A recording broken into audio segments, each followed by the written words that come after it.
요양원에 가기 싫다는 말. 그건 단지 낯선 공간이 두렵다는 말이 아닙니다. 그건 내가 나로 살 수 없는 공간에 들어간다는 불안입니다. 누군가는 그럽니다. 요즘 요양원 시설 좋아졌어. 밥도 잘 나오고 간호사도 잘 봐줘. 그 말이 틀린 건 아니지만 중요한 건 시설이 아니라 내가 나로 사는가입니다. 아침에 일어나 내가 끓인 커피 한 잔 마시고 먹고 싶은 반찬으로 밥 한 끼 차리고 보고 싶은 채널 골라서 TV 틀고 내 시간에 맞춰 내 방식대로 하루를 보내는 것.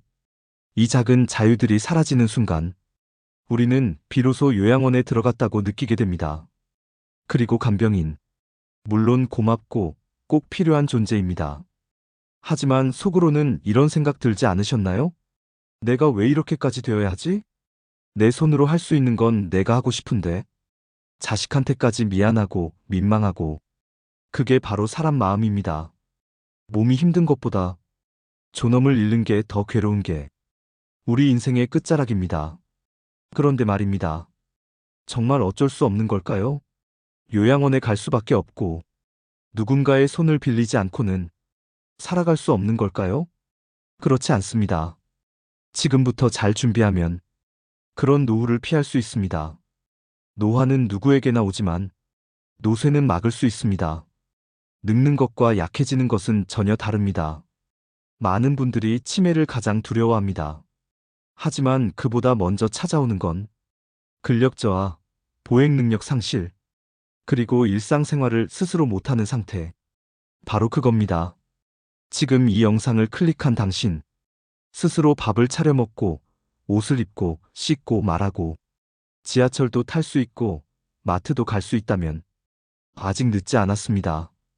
오늘 영상에서 그 방법을 알려드리겠습니다. 요양원 안 가도 됩니다. 간병인 없어도 됩니다. 지금부터라도 나를 지키면 됩니다. 돈이 없어도 시간이 없어도 하루 10분이면 충분합니다. 단 시작만 하시면 됩니다. 내 몸을 지키는 건 결국 자식도 돈도 아닌 나 자신입니다. 자, 이제 시작해볼까요? 오늘 이 영상이 당신의 노후를 완전히 바꿔줄 수도 있습니다. 1장. 요양원의 현실. 우리는 왜 가기 싫은가? 요양원에 가면 편해진다고들 말합니다. 먹을 것, 약, 간병인 다 있으니까요. 몸이 불편해도 누군가 도와주니까 덜 고생일 거라고요. 그래서 누군가는 이런 말도 하죠. 그 나이면 어쩔 수 없지. 불편한 몸 끌고 혼자 살 수는 없잖아. 그 말 틀리지 않았습니다.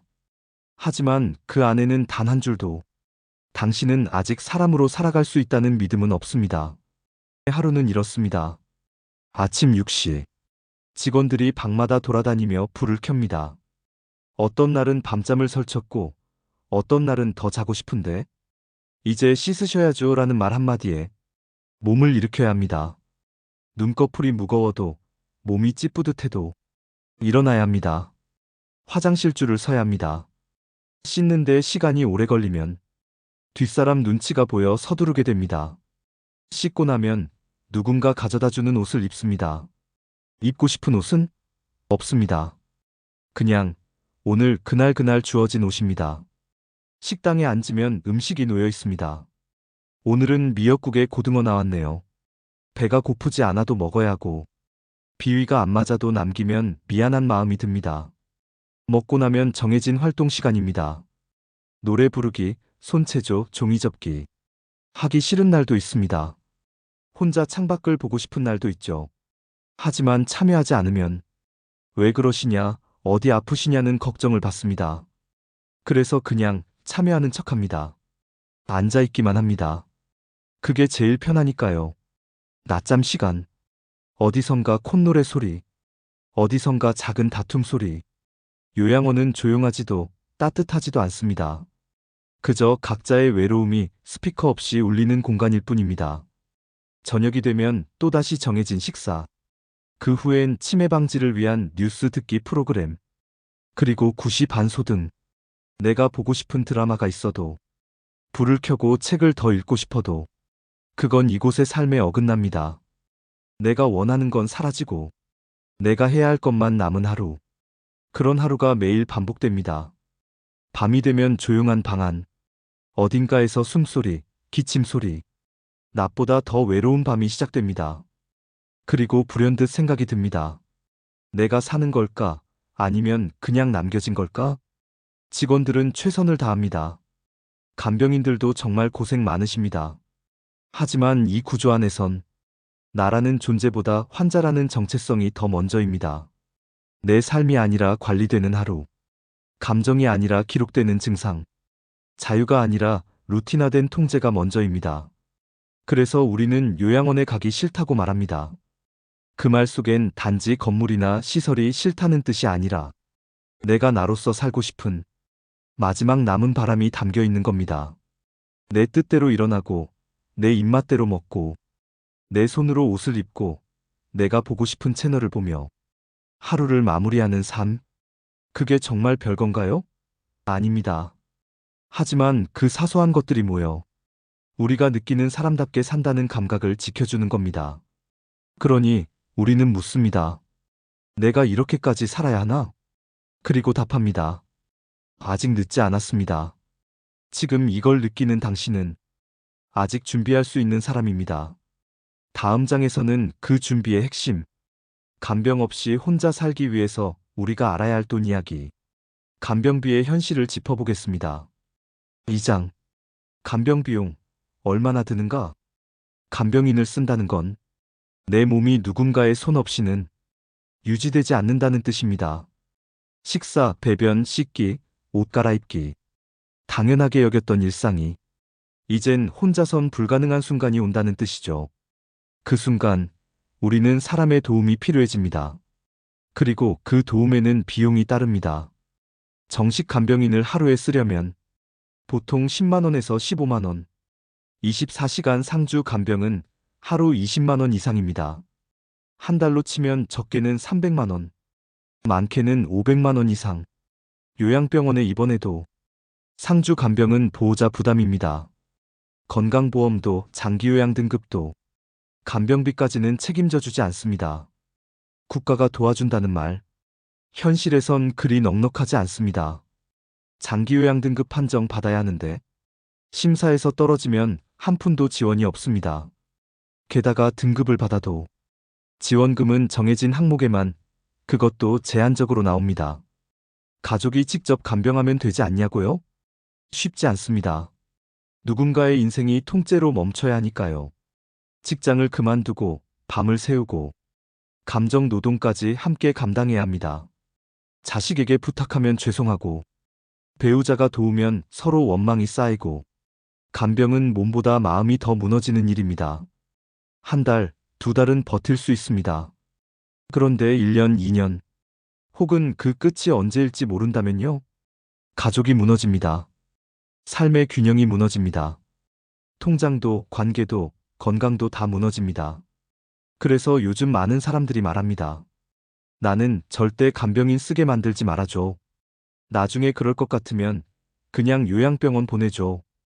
의미 없이 오래 살고 싶지 않아. 그 말 참 슬프죠. 살고는 싶은데 누군가에게 짐이 되는 게 더 무서운 겁니다. 그러니 지금 우리가 해야 할 질문은 이것입니다. 어떻게 하면 간병인을 쓰지 않고 끝까지 스스로 일상을 유지하며 살 수 있을까? 그 질문의 답이 지금부터 나옵니다. 3장. 노후의 진짜 자유. 이것만 되면 혼자 살 수 있다. 혼자서 살 수 있는 노후. 그건 대단한 게 아닙니다. 기술이 필요한 것도, 특별한 재산이 필요한 것도 아닙니다. 단 하나, 내 몸이 나를 지탱할 수 있는가? 그 여부만 남습니다. 누군가의 도움 없이도 스스로 씻고, 입고, 먹고, 걷고, 앉고, 일어설 수 있다면 그 사람은 끝까지 자기 삶의 주인으로 살아갈 수 있습니다. 의학적으로는 이걸 ADL, 즉 일상생활 수행 능력이라고 부릅니다. 먹기, 씻기, 옷 입기, 걷기, 화장실 가기, 앉았다 일어나기. 이 기본적인 6가지를 스스로 할 수 있으면 그 사람은 간병 없이 살아가는 사람입니다. 그런데 이걸 잃는 건 단 하루아침에 벌어지지 않습니다. 조금씩 무릎이 뻐근해서 덜 움직이고, 귀찮아서 샤워를 미루고 침대에 오래 누워있는 게 익숙해지고 밥 해먹기 귀찮다며 라면 하나로 때우기 시작하면서 조용히 아주 천천히 나의 독립성은 사라져갑니다. 치매보다 먼저 오는 게 노쇠입니다. 기억력보다 먼저 무너지는 건 다리 근육입니다. 다리가 약해지면 넘어집니다. 한 번 넘어지면 병원 신세. 입원하면 활동량 줄고 근육은 더 줄고 결국 휠체어, 침대, 그리고 간병으로 이어지는 겁니다. 그 시작은 사소합니다. 오늘은 안 걸어도 되겠지. 그냥 배달시켜 먹자. 좀 누워있다 나가야지. 바로 그게 노화가 아니라 노쇠의 문턱입니다. 그 문턱을 넘지 않는 것이 요양원 대신 내 집에서 살아가는 가장 확실한 비결입니다. 그럼 어떻게 해야 할까요? 거창한 운동 프로그램도 아닙니다. 헬스장도 필요 없습니다. 집에서 할 수 있는 간단한 10분 루틴만으로도 충분합니다. 예를 들어, 식사 후에 무조건 5분 걷기, 하루에 10번 앉았다 일어나기 반복, 계단 한층 오르기, 생수통 들고 1분 팔 운동, TV 보면서 발끝 들어 올리기, 뒤꿈치 들기. 이 간단한 루틴을 하루 10분씩만 매일 반복해서 꾸준히 하면 당신의 몸은 스스로를 지킬 수 있는 힘을 잃지 않습니다. 근육은 정직합니다. 쓰면 남고 안 쓰면 사라집니다. 그리고 노년의 자유는 그 단단한 다리와 손목, 그리고 혼자서도 할 수 있다는 자신감 위에 세워집니다. 기억하세요. 지금은 조금 불편한 것 같아도 그게 쌓이면 언젠가는 전혀 못하는 것이 됩니다. 그러기 전에 지금 시작하셔야 합니다. 다음 장에서는 이 작은 루틴들이 쌓여 요양원을 피하고 간병을 줄이고 삶을 지켜낸 사람들의 이야기와 실천법을 구체적으로 소개해드리겠습니다. 4장. 요양원을 피하고 싶은 사람들을 위한 최종 해법. 요양원을 피하고 싶다면 지금부터 딱 하나만 기억하세요. 근육은 곧 자유다. 우리는 흔히 병을 두려워합니다. 치매, 중풍, 암. 그런데 정작 우리를 요양원으로 보내는 1순위는 근육의 상실입니다.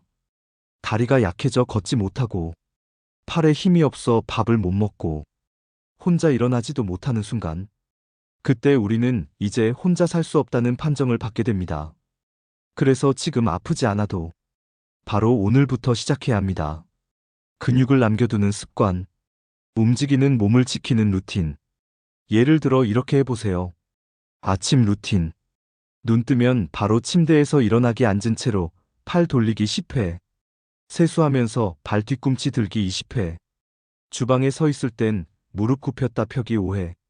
물 끓는 동안 벽 짚고 다리 들어 올리기 10회. 식사 후 루틴. 설거지 후 싱크대 짚고 까치발 서기 10초 3세트. 식탁 정리하면서 앉았다 일어나기 5회.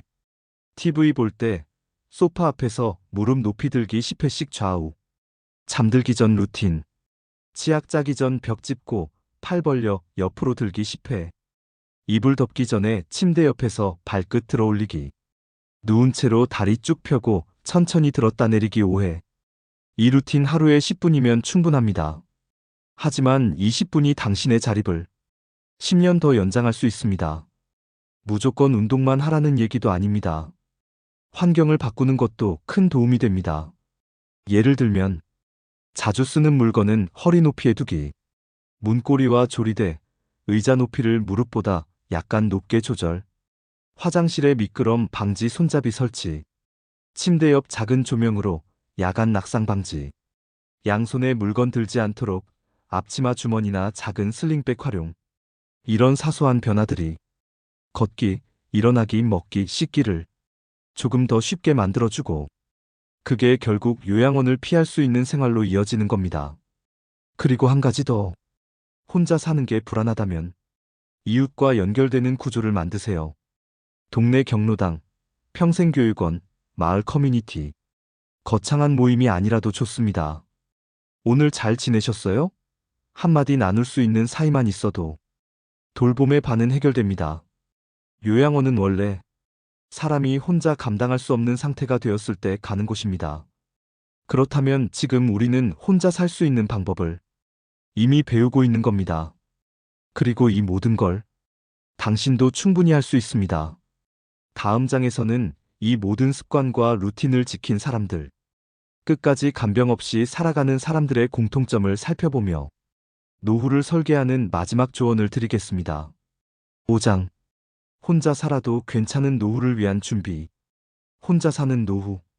왠지 모르게 쓸쓸할 것 같고, 위험할 것 같고, 두려운 이야기처럼 들립니다.